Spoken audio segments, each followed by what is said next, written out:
ఎక్కడ పచ్చి పాపం అంటే కేసులు కడతా కూడా కనీసం ఇంగిత జ్ఞానం లేకుండా అరే నవ్వుతారే నోటితో కాదే ఇంక దేంతోనో నవ్వుతారే అనేటువంటి సిగ్గు కూడా లేకుండా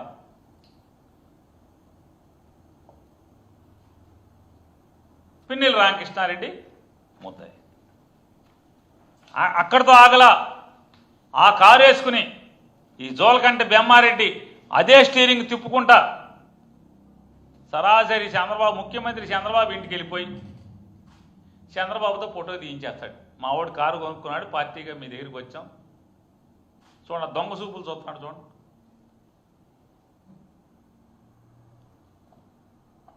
వీళ్ళు తెలుగుదేశం కాదు వైసీపీ అంట వీళ్ళు చెప్పారంటే వీళ్ళు రే వచ్చేది మా 4 ఏళ్ల తర్వాత వచ్చేది మా ప్రభుత్వమేరా నరికేస్తున్నామా నరికేయమన్నాడు నరికేసామని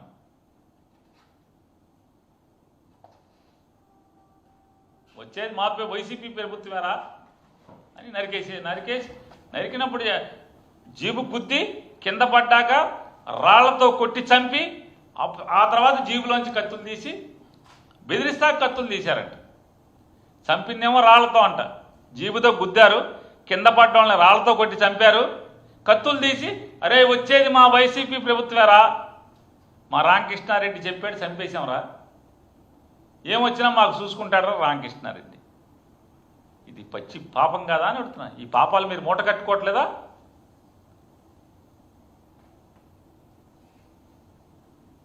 ఈ పాపాలు మూట కట్టుకోవట్లేదా అంటున్నా ఇవాళ నేను మళ్ళీ ఒకసారి ఛాలెంజ్ చేస్తున్నా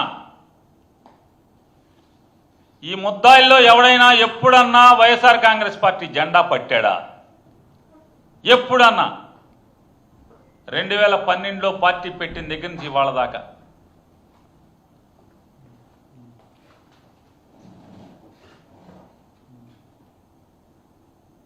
వీళ్ళందరూ పచ్చి టీడీపీ వాళ్ళు ఏంటి మరీ ప్రత్యేకించి పిన్నెల్లి రామకృష్ణారెడ్డికి ప్రత్యర్థి వర్గం ఏంటి ఇక భగవంతుడు తెలియాలి ఇటువంటి పాపాలు చేసిన వాళ్ళు ఏమవుతారో రేపు వీళ్ళ బతుకులన్నీ ఏం చేయబోతున్నారో దేవుడు దాని మీద జేబీఆర్ అని చెప్పి తాటికే అంత అక్షరాలు ఆ స్కార్పియో మీద జోలకంట బెమ్మారెడ్డి ఎవరు ఈ మటర్ చేసిన జీప్ మీద జోలకంటి బెమ్మారెడ్డి అని తాటికే అంత అక్షరాలతో రాసుకుంటారు రాసుకుని ముఖ్యమంత్రి గారి దగ్గరికి తీసుకెళ్తాడు తోలుకుంటా ఎమ్మెల్యేనే తీసుకెళ్ళి ముఖ్యమంత్రితో ఫోటో తీస్తాడు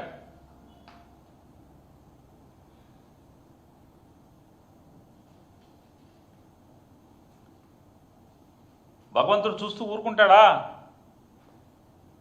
ఇంత పచ్చి పాపాలు మీరు చేస్తే దేవుడు ఉండడా అంటున్నా ఇంత దుర్మార్గాల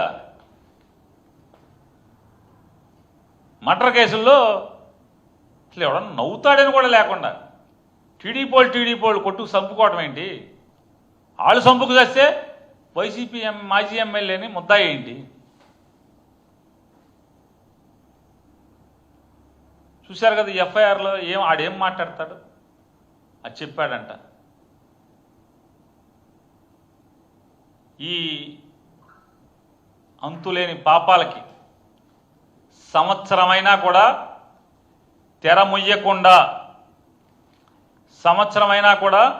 తెర ముయ్యకుండా ఇంకా ఈ పాపాలని రెట్టింపు చేస్తూ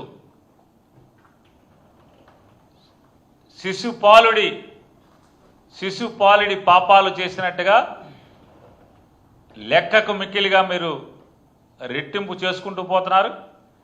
ఖచ్చితంగా భగవంతుడు మీకు వడ్డీతో కాదు చక్రవడ్డీతో సహా ఈ పాపాలకి ఖచ్చితమైన ప్రాయశ్చిత్తం మాత్రం మీరు పొందబోతారని కూడా మీరు తప్పుడు పాఠాలు నేర్పుతున్నారు. ఇవాళ చెడు పాఠాలు నేర్పుతున్నారు వ్యవస్థకి. మీరు నేర్పేటువంటి ఈ తప్పుడు పాఠాలకి, మీరు నేర్పుతున్నటువంటి ఈ తప్పుడు పనులకి పర్యవసానం దారుణాతి దారుణంగా మీరు అనుభవించబోతారనేది కూడా మీకు హెచ్చరికతో తెలియజేస్తున్నాం.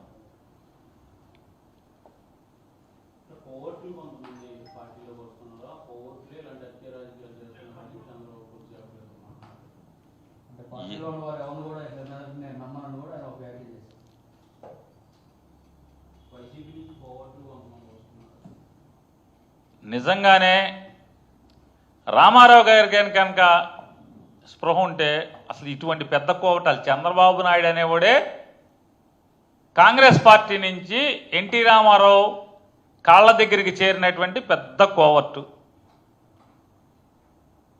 మీలో మీరు చంపుకుని ఇవాళ ముద్దాయిలుగా వైసీపీ వాళ్ళని పెట్టి ఇటువంటి తప్పుడు ప్రకటనలు ఇచ్చినంత మాత్రాన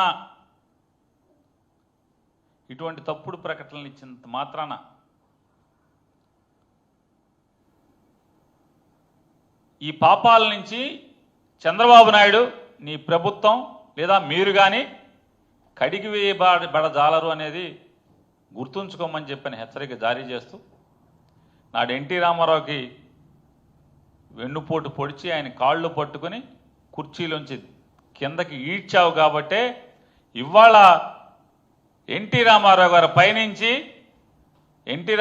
పైనుంచి మీ కొడుకుతోనే మీ కాళ్ళు పట్టించి మీ కాళ్ళు బరబరా ఈడ్చి మీ ప్రతి కుర్చీలోంచి ఇవాళ తెలుగుదేశం పార్టీ కుర్చీలోంచి లాగుతున్నాడు.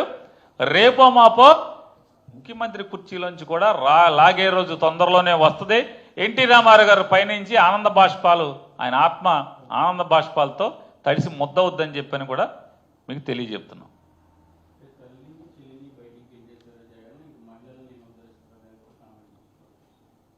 తల్లిని చెల్లిని బయటికి గెంటారని లోకేష్ గారు అన్నారు. ఇప్పుడు రాజకీయాల కోసం కుటుంబ విషయాల్ని, కుటుంబ సభ్యుల గురించి అంటే నా ఇంట్లో వాళ్ళ గురించి మాట్లాడుకుంటే అంటే లోకేష్ ఇంట్లో వాళ్ళ గురించి మాట్లాడుకుంటే తప్పులేదు. కానీ ప్రత్యర్థుల ఇళ్లలో కుటుంబ సభ్యుల గురించి వాళ్ళ ఇంట్లో జరగని విషయాలు జరిగినట్టుగా చిత్రీకరించడం, ఇట్లాంటి దిగజారి తప్పుడు రాజకీయాలు చేస్తే మేము కూడా అటువంటి ప్రశ్నలే వేయదలుచుకుంటే, లోకేష్ లాగానే దిగజారి మేము కూడా మాట్లాడదలుచుకుంటే మాట్లాడలేమా? ఎక్కడయ్యా చంద్రబాబు నాయుడు గారు అక్క చెల్లెళ్ళు, తోబుట్టువులు? ఎక్కడయ్యా అన్నదమ్ములు? ఏ రోజన్నా మీ గడప దొక్కారా? ఎక్కడ కనపడరే? 100 కోట్ల రూపాయలు పెట్టి హైదరాబాద్లో ఇల్లు కట్టుకున్నారు మీరు, జూబ్లీ హిల్స్లో. దాని శంకుస్థాపనకి చంద్రబాబు నాయుడు గారి ఇంట్లో అక్క చెల్లెళ్ళని కానీ అన్నదమ్ములు కానీ పిలవరా అని మేము అడిగామా? లేదా అమరావతిలో 100 కోట్ల రూపాయలు ఖర్చు పెట్టి 5 ఎకరాలు ఇళ్ల స్థలానికి, 5 ఎకరాల చిన్న ఇల్లు స్థలం, 5 ఎకరాల చిల్లర చిన్న ఇల్లు స్థలం కొనుక్కుని అట్టహాసంగా దానికి శంకుస్థాపన చేశారే, దానికి చంద్రబాబు నాయుడు గారు అక్క చెల్లెళ్ళు ఎవడన్నా వచ్చారా? అన్నదమ్ములు ఇంట్లో పిల్లలు కానీ, అన్నదమ్ములు కానీ, తమ్ముడు భార్య కానీ ఎవరన్నా వచ్చారా అని మేము అడిగామా? కుప్పంలో 1కి 10 సార్లు జగన్మోహన్ రెడ్డి గారు మీ కుప్పం ఎమ్మెల్యేకి మీ ఊళ్ళో ఇల్లు లేదు, కాపురం లేదు అని చెప్పి విమర్శించాడని అడావుడిగా 2 ఎకరాల్లో రాజమహల్ లాంటి, జైపూర్ ప్యాలెస్ లాంటి పెద్ద ప్యాలెస్ని కట్టి నిన్న మొన్న గృహప్రవేశం చేశావు కదా. సాధారణంగా పాలు పొంగిస్తే ఎవరు పాలు పొంగిస్తారు? హైందవ సాంప్రదాయం ప్రకారం ఆ ఇంటి యజమాని, ఇల్లు కట్టుకున్నోడి తోబుట్టు వచ్చి పాలు పొంగిస్తారు. మేము అడిగామా? చంద్రబాబు నాయుడు గారు తమ్ముడు పిల్లలు గారి ఆళ్ళేరు ఈళ్ళేరని మేము అడిగామా? అక్క చెల్లెలు పాలు పొంగిచ్చారా అని మేము అడిగామా?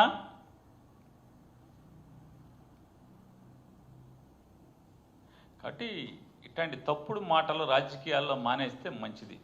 మేము అడగట్లేదు కదా ఇట్లాంటి, మమ్మల్ని కూడా అడగమని అవన్నీ. వీళ్ళెవరు ఇంట్లో లేరేంటి, ఇంట్లో వాళ్ళు